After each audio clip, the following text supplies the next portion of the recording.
All right, folks, this is a special edition of Roland Martin Unfiltered. Now, y'all know it's rare. It's rare that I will go live during the day. I'm normally live at 6 p.m. Eastern. But I had to go live to tell y'all what is happening today. At 3:30 p.m. today, House Republicans are going to force Democrats to vote on a resolution praising the life and legacy of Charlie Kirk.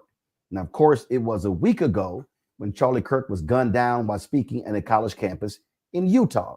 One person has been arrested in that. Ever since then, MAGA has been trying to lift Charlie Kirk up as a martyr. Fox News has done a special. Sinclair Television Group announced they're going to be doing a special on Charlie Kirk's life and legacy tomorrow, airing at the same time where Jimmy Kimmel normally airs. And they have actually pulled Jimmy Kimmel, forced ABC News to pull Jimmy Kimmel off the air, and they are also demanding that Jimmy Kimmel personally apologize to Kirk's family and give a donation to Turning Point USA. You had one Republican who literally went on the floor during a committee yesterday who said that if Charlie Kirk lived during the times of Jesus, he would have been the 13th disciple. It's about martyrdom. So that's what this is all about. So let me set this up for you, okay? So normally, when the House takes an action, normally it's a moment of silence. Let me say that again. When former members pass away, no resolution, moment of silence. Congressman Charlie Rangel, founding member of the Congressional Black Caucus, passed away earlier this year. No resolution, moment of silence. Jerry Conley, moment of silence. Sylvester Turner, moment of silence. Okay? The congressman from Arizona, moment of silence. Okay, so let me read for y'all this resolution so you can understand what's going on and what's not in this resolution. And let me be perfectly clear. I don't have a problem with Republicans condemning murder. I have no problem condemning that. But I don't recall a resolution for the school shooting that happened on the same day in Colorado. I don't recall a resolution for the former Minnesota House Speaker who was shot and killed by a Trump supporter and her husband, and 2 other people were shot. No resolution came from the House Republicans. So let me read this for you, okay? Y'all check this out, okay? This is House Resolution 719, honoring the life and legacy of Charlie James Kirk. And you see all of these members that have signed on to this. These are all Republicans. These are all Republicans in the House. Resolution honoring the life and legacy of Charlie James Kirk. Whereas Charlie James Kirk, born October 14th, 1993, was a courageous American patriot whose life was tragically and unjustly cut short in an act of political violence on September 10th, 2025 at Utah Valley University.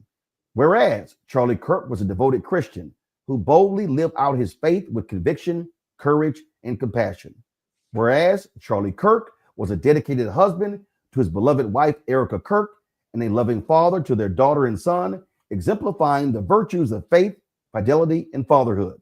Whereas Charlie Kirk was a fierce defender of the American founding and its timeless principles of life, liberty, limited government, and individual responsibility. Whereas Charlie Kirk, at 18 years old, founded Turning Point USA in 2012, a student movement with the mission to identify, educate, train, and organize students to promote the principles of fiscal responsibility, free markets, and limited government. Whereas Charlie Kirk became one of the most prominent voices in America, engaging in respectful civil discourse across college campuses, media platforms, and national forums, always seeking to elevate truth, foster understanding, and strengthen the republic. Whereas Charlie Kirk personified the values of the First Amendment, exercising his God-given right to speak freely, challenged prevailing narratives, and did so with honor, courage, and respect for his fellow Americans. Whereas Charlie Kirk's commitment to civil discussion and debate stood as a model for young Americans across the political spectrum, and he worked tirelessly to promote unity without compromising on conviction. Whereas the assassination of Charlie Kirk was not only a heinous act of violence, but a sobering reminder of the growing threat posed by political extremism and hatred in our society. Whereas such acts of politically motivated violence are antithetical to the principles of a free republic, in which differences of opinion are to be debated, not silenced, with civility, reason, and mutual respect. Whereas the rise in targeted violence against individuals for their political beliefs undermines the very fabric of our constitutional democracy and chills the free exchange of ideas essential to a healthy civic society. Whereas leaders at every level, government, education, media, and beyond, must stand united in unequivocal condemnation of political violence, regardless of the ideology. Whereas the tragic loss of Charlie Kirk must not be allowed to deepen the divides in our nation, but instead serve as a turning point to recommit ourselves to better angels, and to the timeless American principles of liberty, government governed by truth, and the virtues of peaceful dialogue.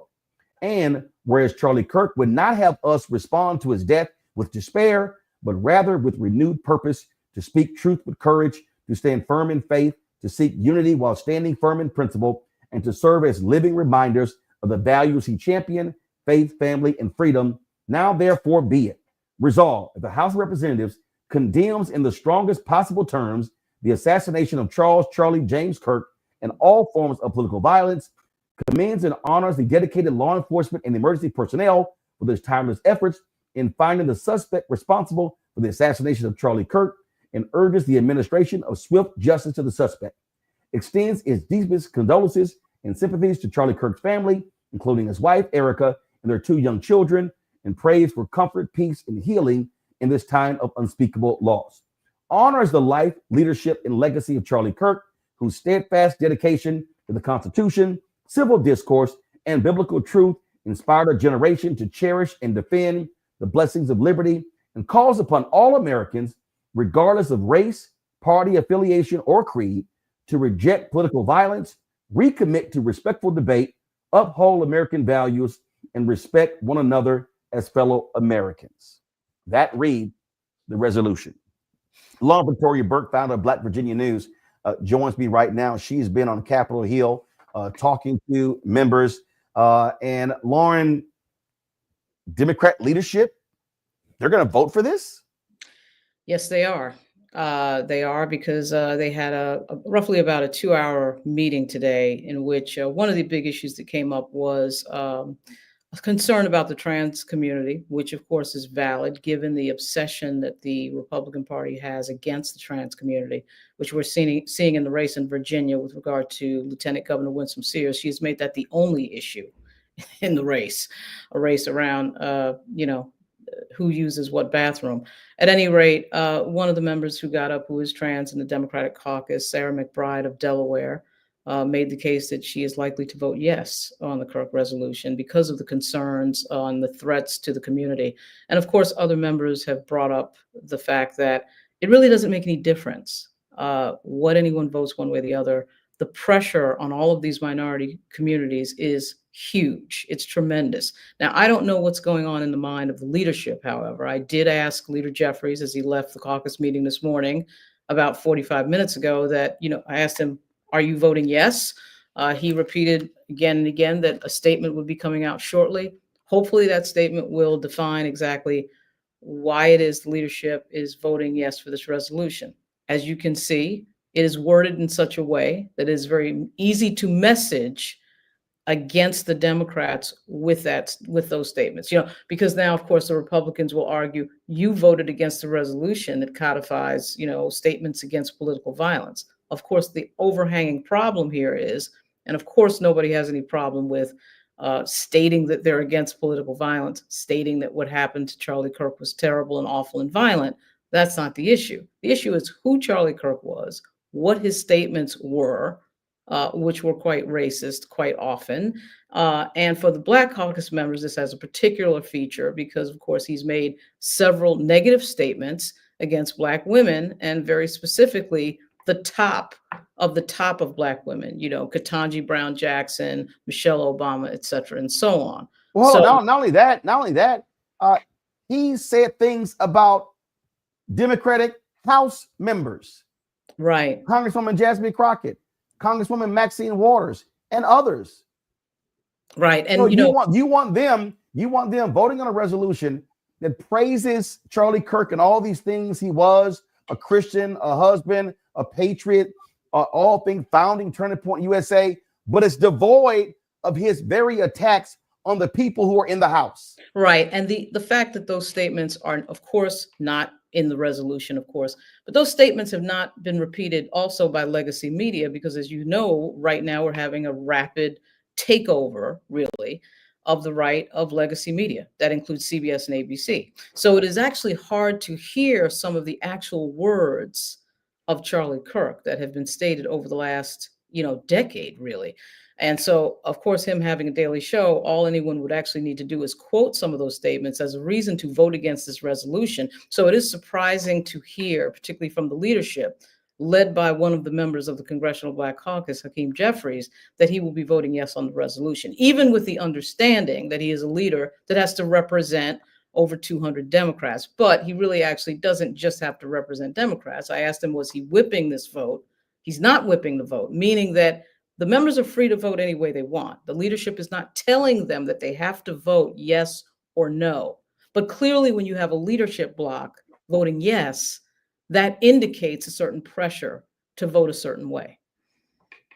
And see, here's my deal here. Okay, so if you're leader Jeffries, if you're the Democratic leadership, how about this here? How about today you put on the floor a resolution for this person? How about you put a resolution on the floor for former Minnesota House Speaker Melissa Hortman? How about you do that? How about you say, okay, Republicans, since you want to vote on resolutions regarding political violence, how about we put a resolution on the floor condemning the assassination of Melissa Hortman, her husband, and the shooting deaths of two other people? To me, if Democrats, if you want to sit here and talk about fairness, how about you do that? How about you if you're Democrats, how about from now on, you put on the floor a House resolution for every single school shooting? How about that? Well, that is, I would say, very likely to take place should they get control in January 2027. No. Here's my whole point. Lauren, they don't have to wait to January till then. They don't have to wait. What I'm saying is this here. If I'm Jeffries or I'm a member, I'm putting the resolution on the floor and saying, okay, Republicans, since y'all want us to vote on a Charlie Kirk resolution, we're going to put a resolution on the floor for Melissa Hortman, and let's see how many of y'all sign up as co-sponsors. And let's see if you even allow the vote. We're going to put a resolution on the floor for every single school shooting. To me, that's how they should be responding. Yeah, the problem with this party, and it continues, they have no general messaging strategy to combat these types of messaging attacks that go general, that go broad, that go comprehensive, and that go to the fact that, of course, the right is now taking over some pretty major pieces of legacy media. And of course, eliminating and really actually erasing a lot of the statements of Charlie Kirk. And if it wasn't for the fact that we have social media and YouTube, we probably wouldn't hear a lot of these statements, because it's social media and YouTube where you see a lot of the rolling of the tape of the statements of Charlie Kirk, which should make this resolution extremely questionable for any Democrat, particularly Black Democrats. Because the Democratic Party is failing at that messaging over and over and over again, and allowing the Republicans to run the table, which is what they did this week. And I get that they're talking about the CR. I get that the government is likely to shut down. Everybody understands that. But what has happened is the Republicans have run the table on the messaging, completely run the table, been allowed to say whatever they want without any resistance or filling of the box in the direction, in the opposite direction from the Democratic Party. That is a huge, huge continuing problem that for some reason never gets fixed on the left. And so the Republicans are allowed to message that somehow Charlie Kirk was this perfect person who never said anything that was racist or actually, interestingly enough, somebody had just mentioned to me that there was an anti-Semitic part of his language. I have not heard that yet, but the point is, racism and white supremacy is all over a lot of the things that he has said over the years. And to ask the Black Democrats to vote for this is one would think a bridge too far. We are going to find out at 3:30 how far that bridge is. There are some hard no's in the Black Caucus. There are some people who are going to vote present, and I suspect there are going to be some people who vote yes. So this is going to be an extremely interesting vote a week before CBC week, and a expanded discussion on the state of play for Black America in this country. You know, a lot of people, I've seen this on social media, a lot of people have been talking about when Secretary of Defense Peter Hegseth, when he stood before these soldiers, and they said, how shameful or how difficult was it for Black soldiers, knowing full well the kind of stuff that Charlie Kirk said about Black people, they have to listen to Pete Hegseth do this. I'd also be remiss if I did not acknowledge why that flag is at half staff. We lost an incredible American today, a dear friend of mine. If you knew him, you love him. His name is Charlie Kirk. Taken by an assassin's bullet, unfathomable. The only assurance I can take is that I know he is with his Lord and Savior right now. He has heard the words, "Well done, good and faithful servant," as I know many of you will hear. Again, Lauren, people need to understand, and let's be real clear.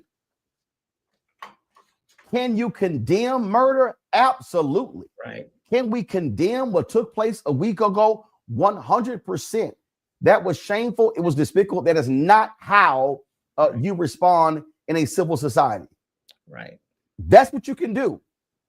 You can say prayers for his wife, prayers for his children, and then no person should be gunned down. Right. On a university campus. Right. But while doing that, you can also criticize what was said, what was actually said by Charlie Kirk, and the things that he specifically said about African Americans and Black leadership and others as well. And so what you're seeing, again, this is an effort. This is an effort, and is plain as day. They want to create a martyr. When you have Glenn Beck saying, oh, he was a civil rights leader.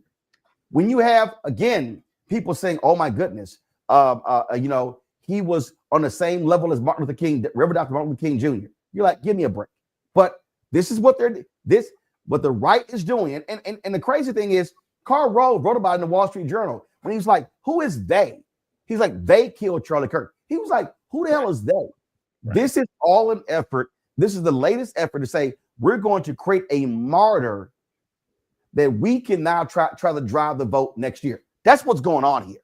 I actually think, too, there's another level to that, Roland, which is they're trying to create an argument that if your speech does lives on the line, protect them tonight, tomorrow night, next week, if your speech does not conform with their speech. So what this resolution sets up is the argument of, see, the Democrats can't even vote to be against political violence. See, they're not on the same page as everybody else. They're not against political violence because they won't even vote against it with regard to Charlie Kirk. You evoke the name of Jesus and the Lord and all this other stuff. And then to Pam Bondi's statement the other day, the Attorney General, we can then condemn you and make an argument that this is somehow hate speech that the Democratic Party is in favor of. I think they're trying to wedge the Democratic Party into a position of arguing that, ooh, they're pro-violence. Now, this is incredible coming from the group whose supporters attacked the U.S. Capitol on Jan 6th, 2021. This is incredible coming from the group who, if you look at some of this political violence, the Josh Shapiro incident, the attempted kidnapping of the governor of Michigan, all of that was Trump supporters. So they're trying to run the table on the argument that it is the Democrats that are into violence. The Democrats have not messaged against that effectively at all. They've said almost absolutely nothing, which is incredible. So I cannot wait to see the statement from Leader Jeffries and the two other leaders of the Democratic Party, Rep. Clark and Rep. Aguilar, because I hope it would explain, and you know what they say in politics, if you're explaining, you're losing.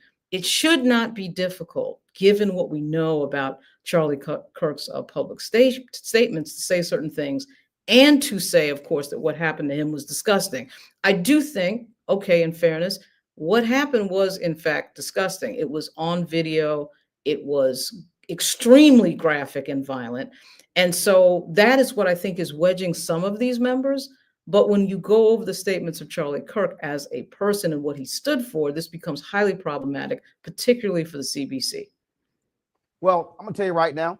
I think there are a lot of folks with the base gonna be pissed off, Right. and I'm gonna say this. To your point, with Democrats leadership supporting this, this is part of the deal. They're always talking about the frontliners, the frontliners, the frontliners.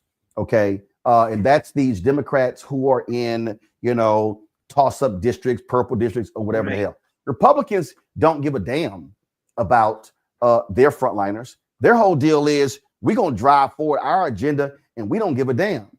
Now, we saw some of them, pushing them to do certain things when it came to the vote regarding Medicaid, things along those lines. And in fact, the DCCC put this out right here, which was a graphic of 2026 districts in play. But you look at these names right here. Bottom line is, these folks, they're going to go along to get along. That's what they're going to do. And I'm telling you right now, there are going to be some folks on the Democratic side who's going to say, you know what? This is a bridge too far for some of these Democrats. And they're going to get opponents in the primary. And you know what? They should. I've always said point blank that nobody owns a seat. Nobody is entitled to a seat.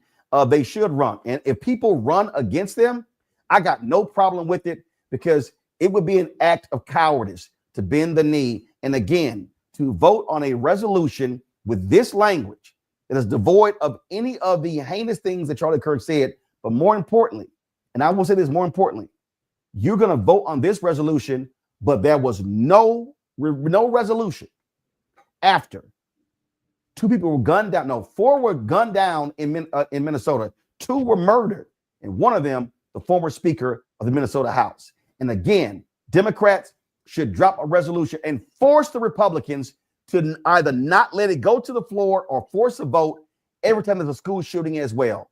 This is weakness by the Democratic Party. I think it also sends a message to the base whose feelings the Democratic Party actually cares about. There are certainly obviously a lot of constituencies under the umbrella of the Democratic Party. Black voters, though, bring home the wins for this party in a lot of places in this country.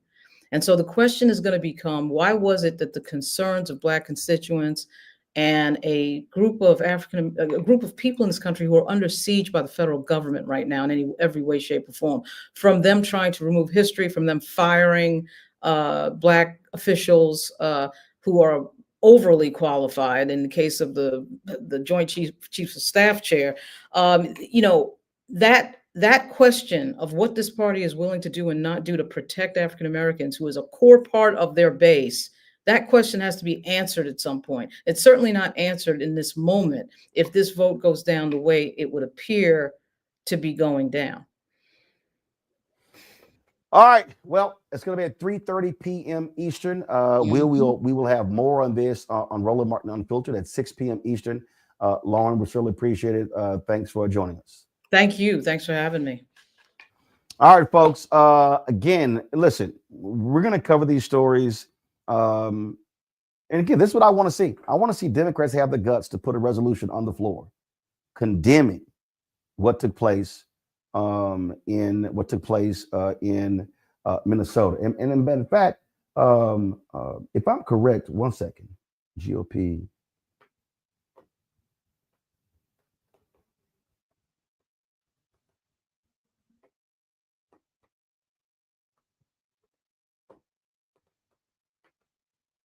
One second.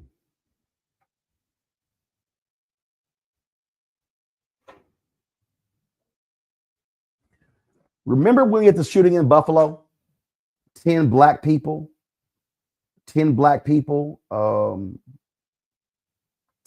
killed in Buffalo. Remember that? Y'all remember that?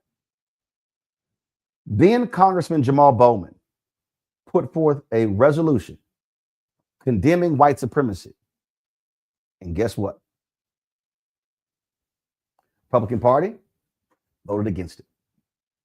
I just want y'all to know what we're dealing with here. Folks, I'm going to see y'all at 6 p.m. Eastern on Roland Martin Unfiltered on the Black Star Network. Holla!